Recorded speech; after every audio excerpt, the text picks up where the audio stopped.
বাংলাদেশের টানা 4 বারের প্রধানমন্ত্রী ফ্যাসিস্ট শেখ হাসিনা এখন ক্ষমতাহীন, রাষ্ট্রহীন ও পাসপোর্টহীন। ভারতের মাটিতে দুর্বিষহ ফেরারি জীবন কাটছে তার। দক্ষিণ এশিয়ার কথিত লৌহ মানবী হাসিনা বহুবার অঙ্গীকার করেছিলেন দেশ ছেড়ে না পালানোর, কিন্তু তিনি তার অঙ্গীকার রাখতে পারেননি। 5 আগস্টের গণ অভ্যুত্থান নির্ধারণ করেছে তার ভাগ্য। হাসিনার জীবন নাটকের শেষ অধ্যায়টা ছিল নির্মম ও পরিহাসপূর্ণ। গণভবনের টেবিলে তার মধ্যে মধ্যাহ্ন ভোজের বাড়া ভাত দিয়ে ক্ষুধা নিবারণ করেছে অভ্যুত্থানকারীদের কেউ কেউ। দেশে দেশে অত্যাচারী শাসকরা এভাবে পালিয়েছে জনরোষ থেকে প্রাণ বাঁচাতে। পরবর্তীতে বিদেশের মাটিতে জীবন বাসন ঘটেছে তাদের অনেকের। ইরানের ফ্যাসিস্ট শাসক শাহ রেজা পাহলভি মিশরের কায়রোতে 1980 সালে মারা যান নির্বাসিত অবস্থায়। অন্তিম ইচ্ছা সত্ত্বেও তাকে ইরানের মাটিতে কবরের অনুমতি দেওয়া হয়নি। মৃত্যুকালে শাহ হাসপাতালের বিছানার নিজ জন্মভূমির এক বস্তা মাটি রেখেছিলেন সযত্নে। সেই মাটি ছিটিয়ে দেওয়া হয় তার কবরের ওপর। হাসিনা অবশ্য সহি সালামতে আছেন ভারতে, যদিও তিনি চট করে দেশে ফেরার আওয়াজ দিচ্ছেন থেকে থেকে। বাংলাদেশ সরকার হাসিনা এবং তার মন্ত্রী, এমপি ও পরিবারের সদস্যদের নাম ইস্যুকৃত 569 পাসপোর্ট বাতিল করেছে 14 সেপ্টেম্বর। বিশেষ প্রধিকারভুক্ত লাল পাসপোর্ট বাতিলের পর বেকায়দায় পড়েন হাসিনা।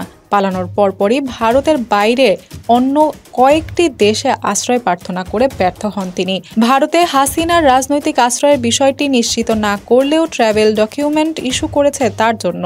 গত 9 অক্টোবর ইস্যুকৃত এই ডকুমেন্টের মাধ্যমে তিনি সুযোগ পাবেন বিভিন্ন দেশে ভ্রমণের। ট্রাভেল ডকুমেন্ট এক ধরনের বিশেষ পরিচয়পত্র। নিজ মাতৃভূমির পাসপোর্ট পেতে ব্যক্তিবর্গ সাধারণত পেয়ে থাকে ট্রাভেল ডকুমেন্ট। শেখ হাসিনার নির্দেশে যেখানে সাধারণ পাসপোর্ট মুহূর্তেই পরিণত হতো অসাধারণ কূটনৈতিক ও দাপ্তরিক পাসপোর্টে, সবুজ জমিনের পাসপোর্ট ধারণ করত লাল বর্ণ।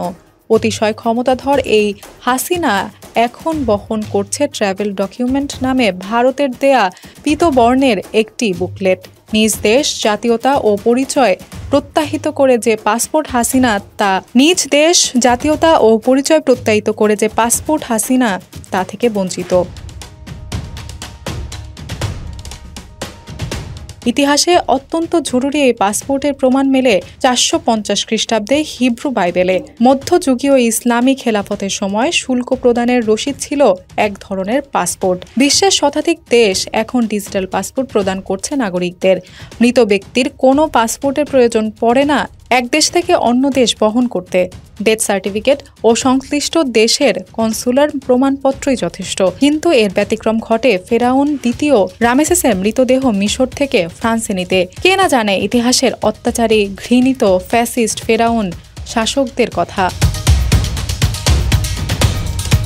খ্রিস্টপূর্ব 1550 থেকে 1298 সাল পর্যন্ত প্রায় 200 বছর মিশর শাসন করেছে ফেরাউন রাজবংশ।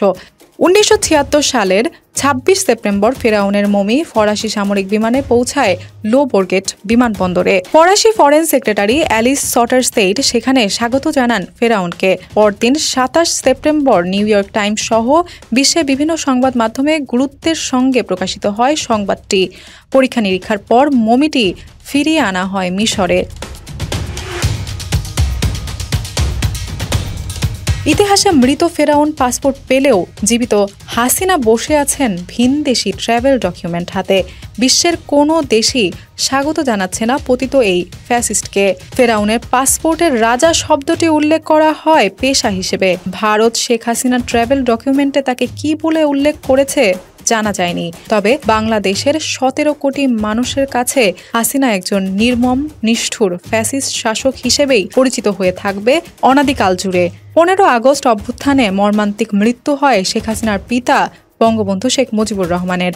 এই মৃত্যুতে আওয়ামী লীগ নেতা তৎকালীন স্পিকার মালিক উকিল লন্ডনে এক সাক্ষাৎকারে মুজিবকে ফেরাউন বলে মন্তব্য করেন। ফেরাউনের মৃত্যু নেই, তারা অবিনশ্বর।